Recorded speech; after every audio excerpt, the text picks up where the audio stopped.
జాతీయవాద జర్నలిజానికి అసలైన వేదిక నేషనలిస్ట్ హబ్ ని సబ్స్క్రైబ్ చేసుకోండి. నోటిఫికేషన్స్ కోసం బెల్ ఐకాన్ పై క్లిక్ చేయండి. ఈ నెల 28న టీడీపీ జనసేన తొలి ఉమ్మడి బహిరంగ సభ నిర్వహించాలని సమన్వయ కమిటీ నిర్ణయించింది. తాడేపల్లిలోని నిర్వహించే ఈ సభను కార్యకర్తలు జయప్రదం చేయాలని పిలుపునిచ్చారు. ఉమ్మడి మేనిఫెస్టో కార్యాచరణపై చర్చించారు. రెండు పార్టీల క్యాడర్ గెలుపు కోసం కృషి చేయాలన్నారు. రాష్ట్ర ప్రయోజనాల దృష్ట్యా ఓటు చీలొద్దని కలిసికట్టుగా పనిచేయాలన్నారు.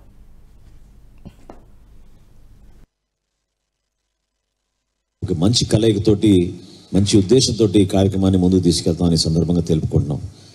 ఖచ్చితంగా ఈ రాష్ట్రంలో బై బై వైసీపీ అనే పరిస్థితి ప్రతి పౌరుడు కూడా ఈరోజు అదే విధంగా నినాదాన్ని ప్రజలకు తీసుకెళ్ళడానికి ముందుకు వచ్చాడు.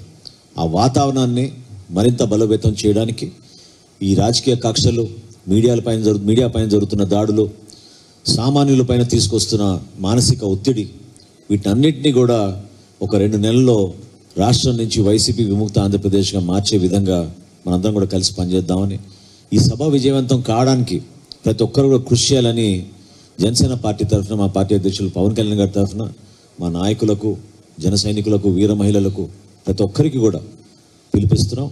తెలుగుదేశం పార్టీ, జనసేన పార్టీ కలిసికట్టుగా ఒక అద్భుతమైన ప్రభుత్వాన్ని స్థాపించబోతున్నాం.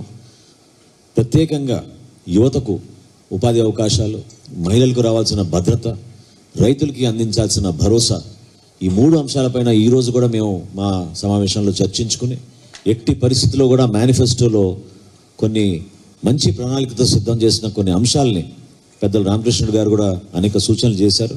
వాటన్నిటిని కూడా పొందుపరిచి రాబోయే రోజుల్లో ఉమ్మడి మేనిఫెస్టో కూడా త్వరలోనే సిద్ధం చేస్తామని, ఈ 5 సంవత్సరాలు ఈ దుర్మార్గుడు వల్ల పడినటువంటి ప్రతి ఒక్క బాధితుడికి ఈ సమావేశం ద్వారా ఆహ్వానం పలుకుతున్నాం. రేపు 28వ తారీఖున జరుగుతున్నటువంటి ఈ ఉమ్మడి బహిరంగ సభకి ప్రతి ఒక్కరూ వచ్చి విజయవంతం చేయాలని చెప్పి ఈ సందర్భంగా తెలియజేస్తున్నాను. రెండవది ఉమ్మడి మేనిఫెస్టో. తెలుగుదేశం పార్టీ ఇచ్చినటువంటి సూపర్ 6 కానీ, జనసేన ఇచ్చినటువంటి సన్ముఖ వ్యూహం కానీ ఇప్పటికే ప్రజల్లోకి తీసుకెళ్తున్నాం. ఇప్పటికే కమిటీ కూడా వేసుకున్నాం. కమిటీ 3 పర్యాయాలు సమావేశమైంది.